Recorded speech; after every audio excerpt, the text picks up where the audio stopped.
In the year 2003 BSP, before smartphones,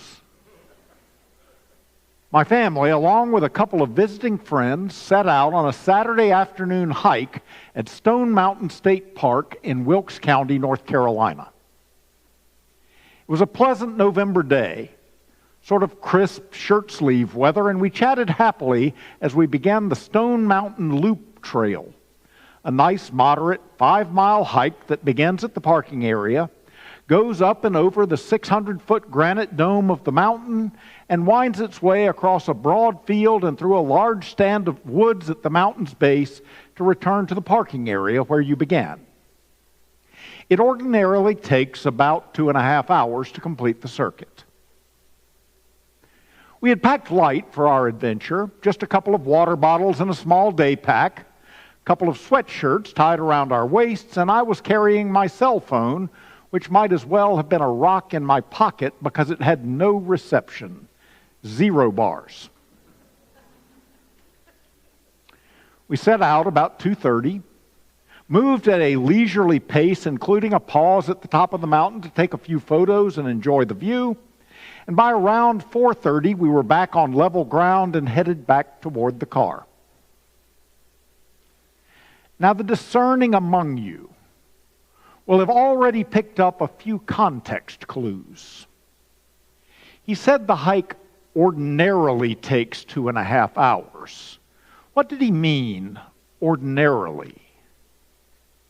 He said it was November, which means daylight savings time had ended. 4:30 is actually about a quarter till dark. He said that they had packed light, which is a euphemism for being unprepared. He said he had 0 bars on his cell phone. He said it was a Saturday evening. Doesn't that mean he had to preach the next day? That's about enough for you to see where this is headed. And honestly, it was about enough for us to see where things were headed as well. Estimating that we were still about 15 minutes from the car as daylight edged into twilight, we picked up our pace until we came to a place where the trail forked, either up and to the left or down and to the right. We took the right fork and sped up a little more because as we had now entered the woods, it was becoming quite dark, with the trees and some scattered clouds completely screening the crescent moon. Unfortunately, our increase in speed now meant that we were rapidly moving farther from the car, as the correct fork to take would have been the up and to the left fork. We had missed a trail sign in the gathering gloom. And then our pace slowed to a crawl as dark fell full on and we began to move in 6-inch steps with arms extended. And that's when the faint gnaw of fear began to set in. The hike had been a spur-of-the-moment decision. We hadn't told anyone where we were going. So now we were 4 adults, a 9-year-old and a 7-year-old, wandering lost in the woods at night, along with whatever else wanders in the woods at night. 50-degree nighttime temperatures were not cool enough to be dangerous, but certainly cool enough to be uncomfortable for the underdressed. And no bars on the cell phone meant that we were to find our own way out, or an entire congregation was going to be wondering where the preacher was in about 13 or 14 hours. And this is where the discerning among you will say, but wait, even with no bars, the cell phone is their salvation because cell phones have a flashlight app. But alas, that is where you are wrong, because I must remind you that this was BSP, before smartphones, so there was no flashlight app. But it is also where you are right. The cell phone was nonetheless our salvation. If I opened up my flip phone, the keys would light up with a dim blue glow, and the screen would offer a faint backlight so that you could see the numbers as you punch them in. I can't begin to tell you how little light it was. It was like holding a jar of very old, very tired fireflies. But in the pitch darkness of the woods, it was light enough. Light enough to see not the whole path, but just one step or two at a time back along the way that we had come. We had realized our wrong turn after about half a mile. Light enough to stumble by and to bumble by until, holding hands in a human chain, we finally made our way back out of the woods. Light enough to give hope to a people walking in deep darkness and eventually see us to our car, where we arrived about 10 p.m. A light that seemed all but insignificant had changed everything. And that's the memory that came to me in thinking about what I wanted to share with this congregation on this Christmas Eve.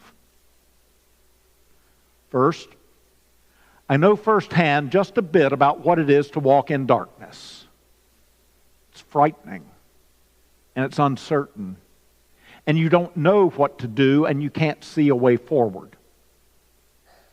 It's a metaphor for what life can be like at times, a metaphor for what life feels like now in many ways.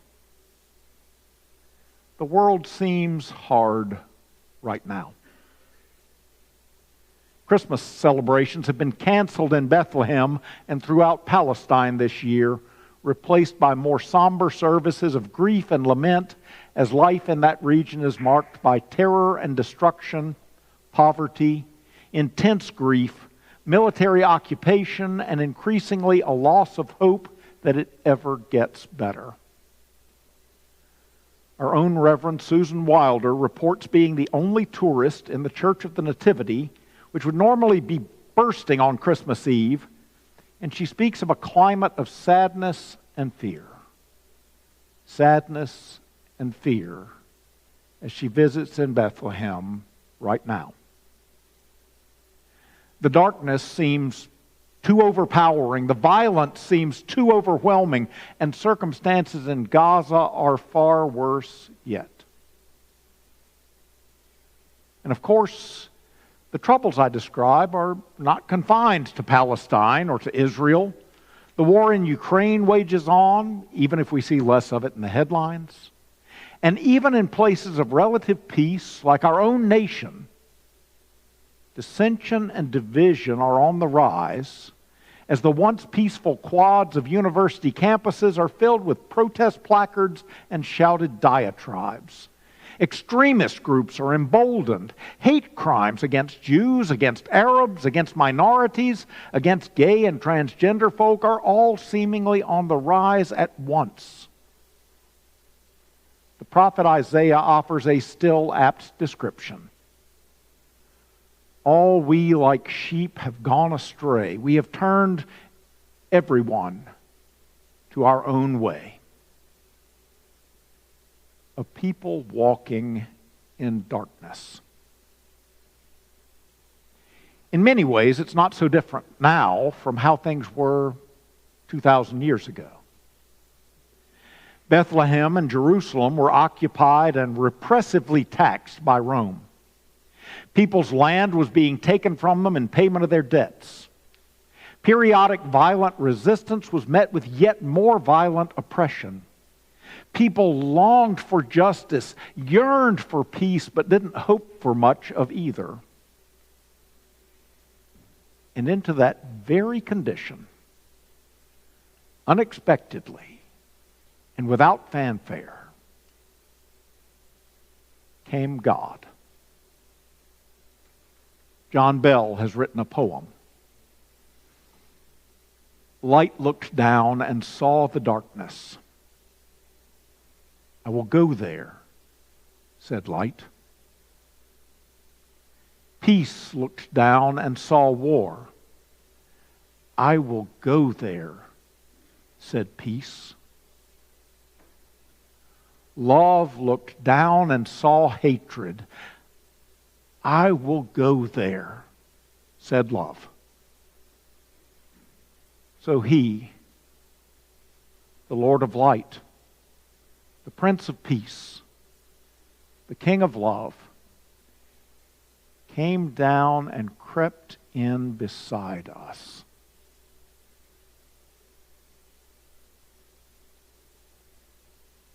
I like the last line of the poem especially. Crept in beside us. I like it because it isn't grandiose or triumphalistic. Crept in is almost unnoticeable.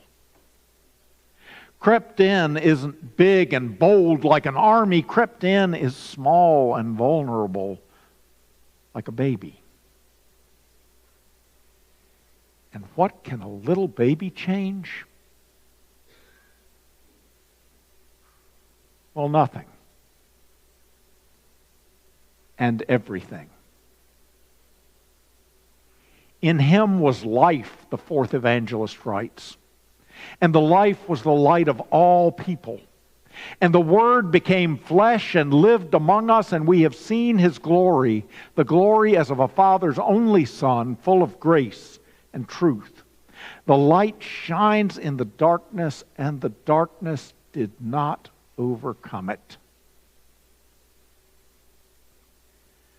Now, this is where I want to go briefly back to the story of my family's little misadventure. And I want to go back to it because it taught me something about light shining in darkness. It isn't necessarily the blinding light of 1,000 suns. It isn't necessarily a searchlight or spotlight or even a flashlight. It doesn't need to be any of those things in order to make the darkness less dark or the world less fearful or the way less uncertain. Even a little bit of light has an enough-ness about it. So this baby that crept in beside us, he lived and he loved and he touched and he taught. And he showed the world a strangely, strikingly different way. A way that embraced those that the world called unclean. A way that invited the outcast and the outsider in. A way that spoke the truth to power. A way that championed forgiveness which seems weak. Seems like letting go of something or giving in to something. But what has unforgiveness ever changed? And he showed the way of peace. And he showed the way of love. And again, those seem so small in the face of words like boldness or force or domination or power. He never set out to overwhelm or overthrow anyone, but to change everyone and everything one heart at a time, one heart at a time, one heart at a time, until the whole loaf is leavened and the whole world is changed and the peaceable kingdom of God at last is come and hurt has no place. That's what we proclaim this night. That type of quiet coming alongside, that type of incarnation. And in a moment, symbolically, we will draw from that light. We will share that light and spread that light and lift that light. And I urge you to pay attention. Look up from your own candle and watch the light spread and watch it glow and watch it grow. And I want you to be reminded tonight, as dark and difficult as the world often seems, I want us all to be reminded of the enough-ness of light. It doesn't have to be overpowering to show us, one step at a time, 2 steps at a time, the way out of the woods. I want to conclude with a poem by Maya Angelou, which is a sermon unto itself. The poem is entitled Continue. And she writes, "My wish for you is that you continue. Continue to be who and how you are, to astonish a mean world with your acts of kindness. Continue to allow humor to lighten the burden of your tender heart. Continue in a society dark with cruelty to let people hear the grandeur of God in the peals of your laughter.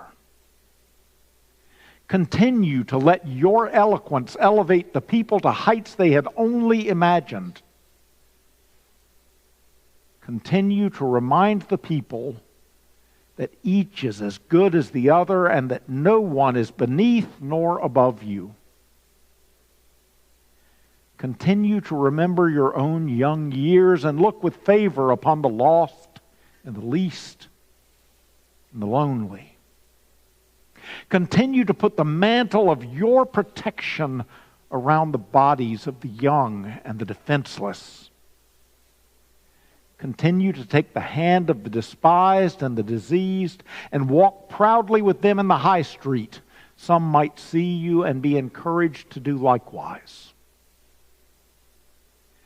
Continue to plant a public kiss of concern on the cheek of the sick and the aged and the infirm, and count that as a natural action that is to be expected. Continue to let gratitude be the pillow upon which you kneel to say your nightly prayer, and let faith be the bridge you build to overcome evil and to welcome good. Continue to ignore no vision which comes to enlarge your range and increase your spirit.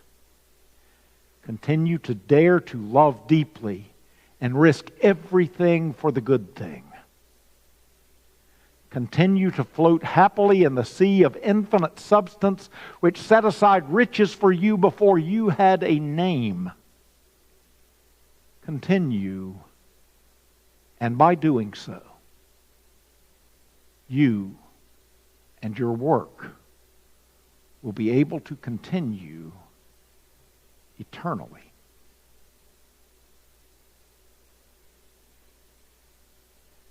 That, it would seem, is light enough to walk by and light enough to live by. The Lord of light, the Prince of Peace, the King of love, came down and crept in beside us. Amen.